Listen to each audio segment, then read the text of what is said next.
Stephen A. Williams, president and founder of the creditrepairshop.com. In today's video, I want to talk about this credit card stacking. This is something that a lot of people are getting into. They're, following people online about funding, and a lot of people are getting into trouble. I haven't been on YouTube.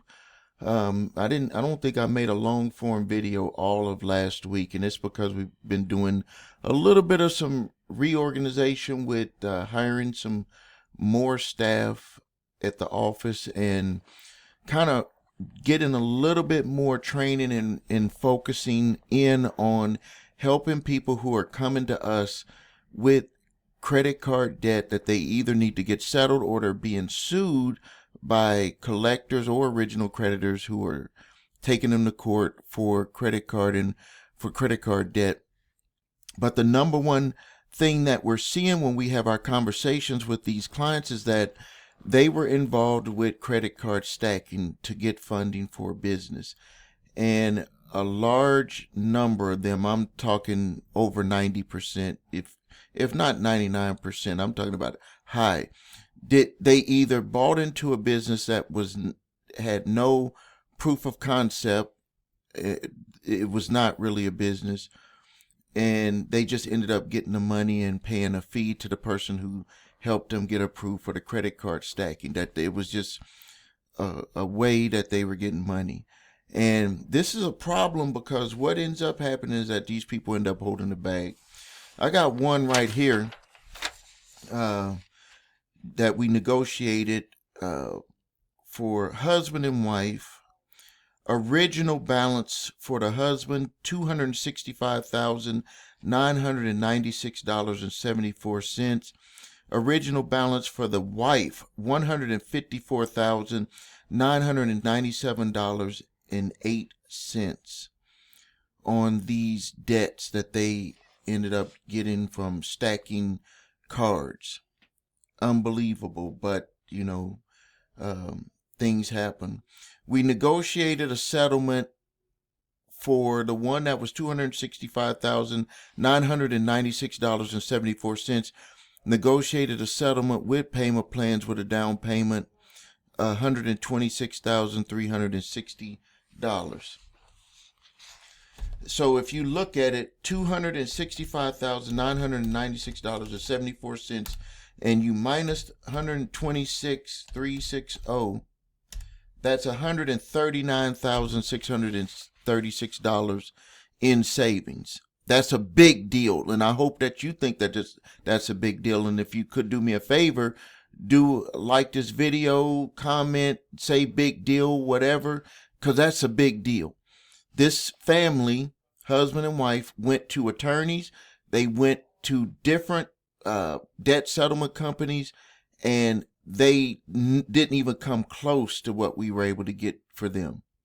Didn't even come close. For the wife, original balance $154,997.08. Settlement amount $73,640. Savings of $81,357.08.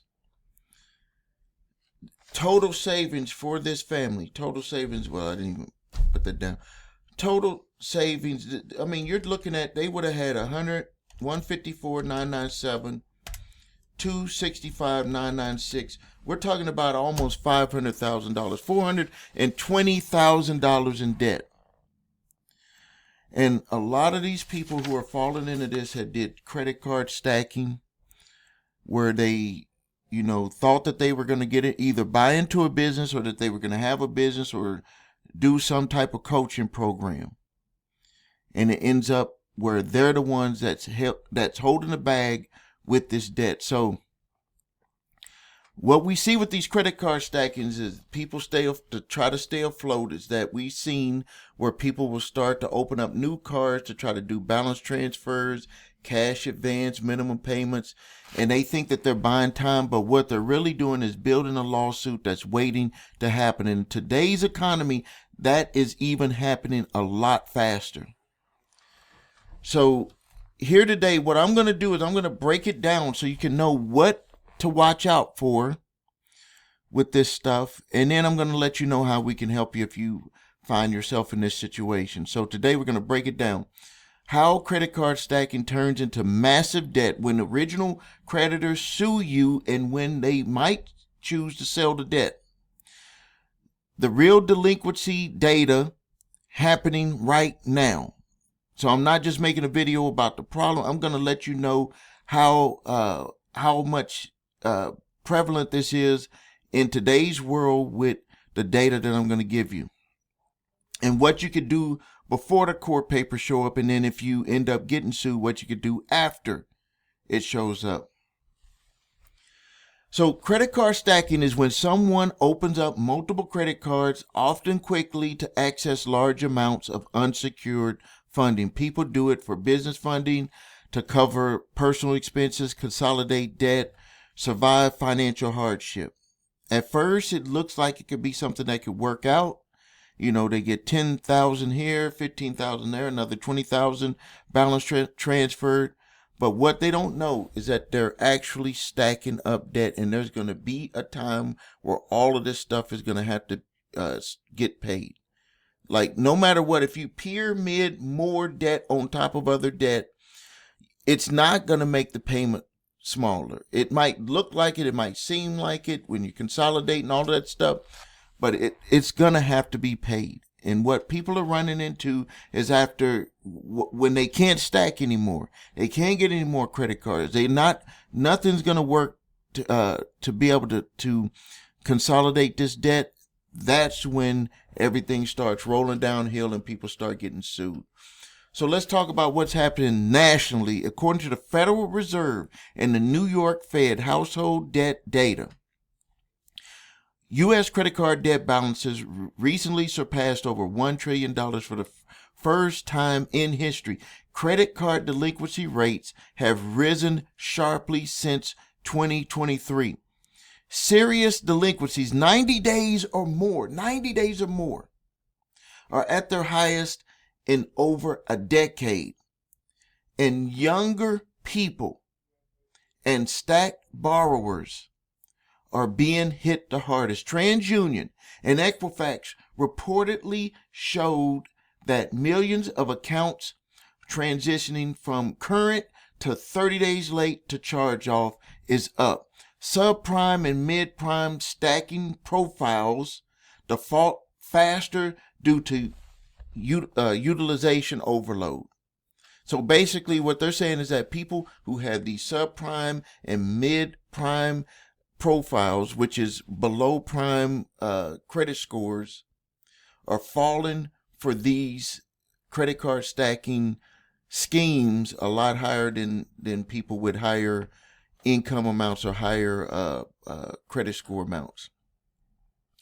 So they're sitting on an 80 to 100 or even 100 plus more utilization rates on multiple cards. And if you just do the math, at some point it's gonna hit. You know, after a month, you know, people start missing payments. Then they start missing a few more payments. They're 60 to 90 days late. And then after 6 months of missing payments, the account is charged off.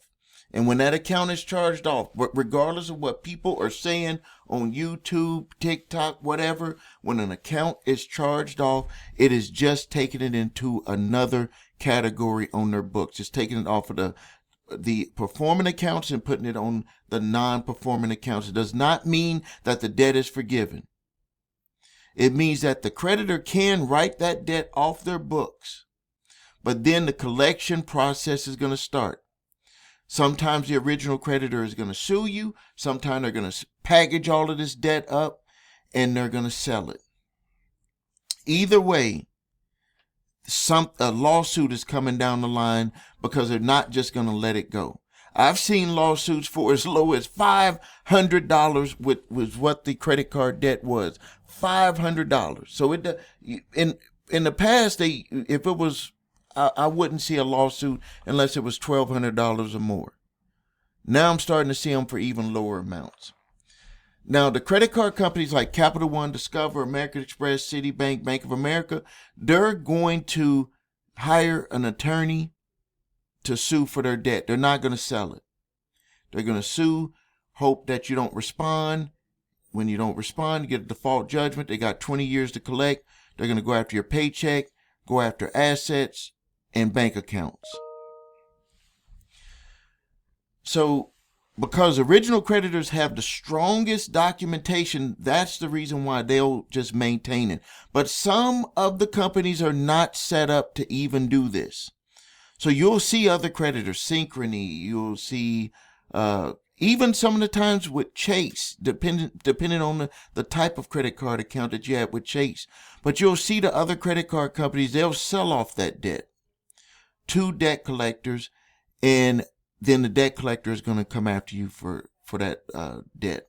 So you'll have companies like Portfolio Recovery, Midland Funding, LVMV, Calvary, Crown Asset Management, Jefferson Capital.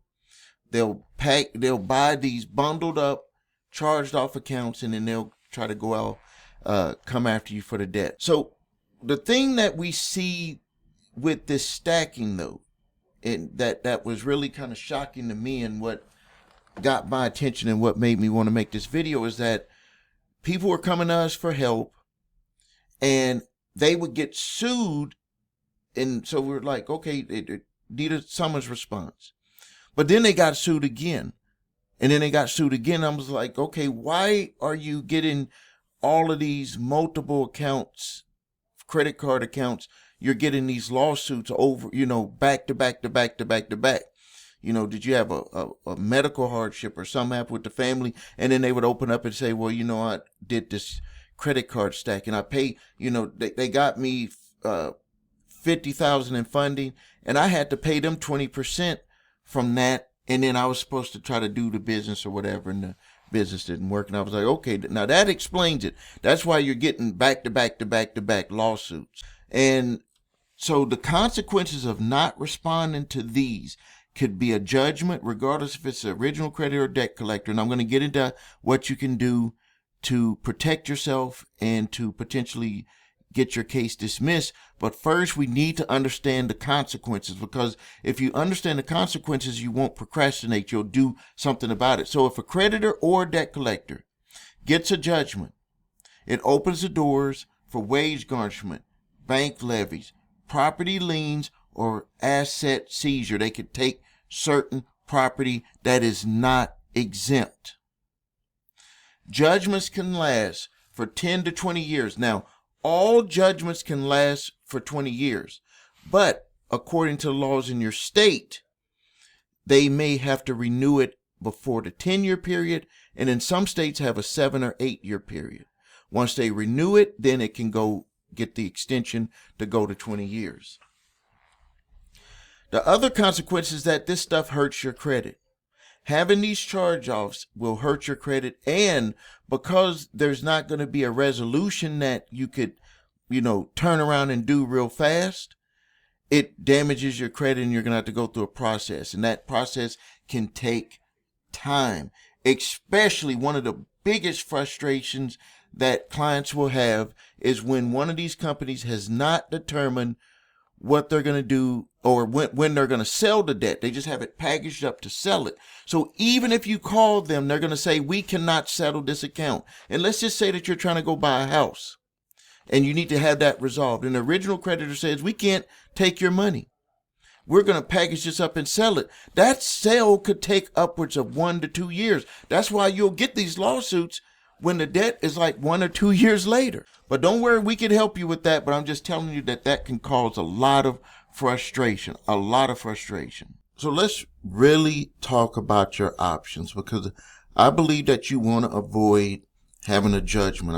I believe that you want to avoid getting a default judgment against you, that you want to at least be able to have all of your options on the table and then determine which path is the one that you want to go for.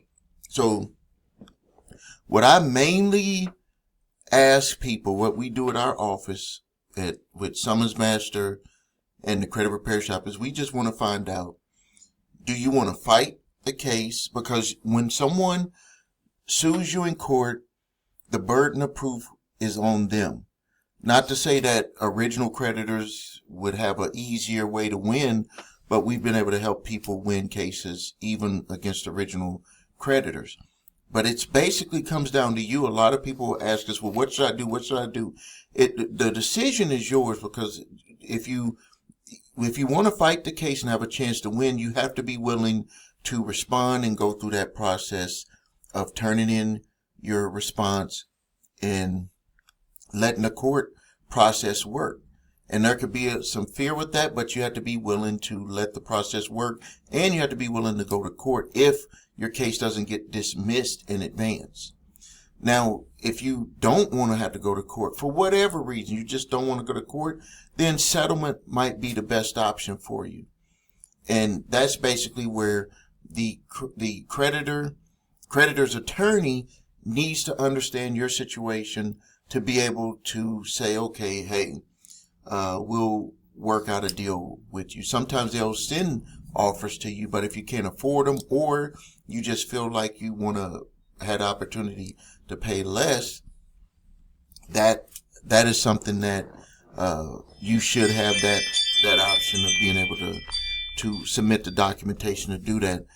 With dealing with settlement, though, what I always caution people, and what you need to be aware of, is that if you handle your own settlements, they're going to ask you questions. So that, just like there's the pros and cons of moving forward to let the court process work and responding to your lawsuit, the pros is that you can win, but the cons is that you could lose and that you have to be in court. With settlements, when you handle settlements yourself, the cons could be is that they're going to ask you questions directly, and if you stutter, don't answer them, anything, they're going to believe that you're lying, and they're going to bring the hammer down on you. So you got to make sure that you're ready to go if you want to try to get a lower amount than what they're offering right off the bat, if they're offering an amount. One client that we're working with today, because he has a professional license, they're like, we can get your license to be able to do work in this state, in your state, if we get this against you. So you could just imagine a conversation if he didn't have us in between doing the talking for him with the attorney. When someone makes a threat like that, it can make a person, not be in the right mind. We've all heard of that. You wasn't in the right mind, and respond to them and be like, hey, who the hell you think you are, or whatever. Anything could be said. So it's if you don't want to be put in that situation, the best option for you would be to work with a company that you feel can get that job done for you. So if you are getting sued by a debt collector or original creditor, you can go to summingsmaster.com, where you can get a fully formatted court-ready response to give you the opportunity to win your case. If you just don't feel like you want to go to court and go through all of that, you still may be required to do a response because of the time frame, but you can also move to settle your case out of court. And you can go to Summons Master, contact us through the contact form, let us know your situation, and we'll call you up and we'll tell you the process and what we charge to handle that settlement for you. If you need help with your credit, please visit us at thecreditrepairshop.com. Watch the video, What Makes Us Different, so you can see my 8-point validation process, my 2-phase settlement process. If you need your credit reports and scores, go to the website, your3scores.com, to grab your TransUnion, Equifax, Experian credit reports and all 3 scores. If you have debt collectors coming after you early in the game, you can go to summingsmaster.com. With that debt collection letter, you can upload that letter. It will scan it and create an exclusive certified debt validation letter that you can mail off certified mail, and it can stop most debt collectors in their tracks. Thank you for your time. Subscribe to the channel and post your questions and comments. This is Stephen A. Williams, President and Founder of thecreditrepairshop.com.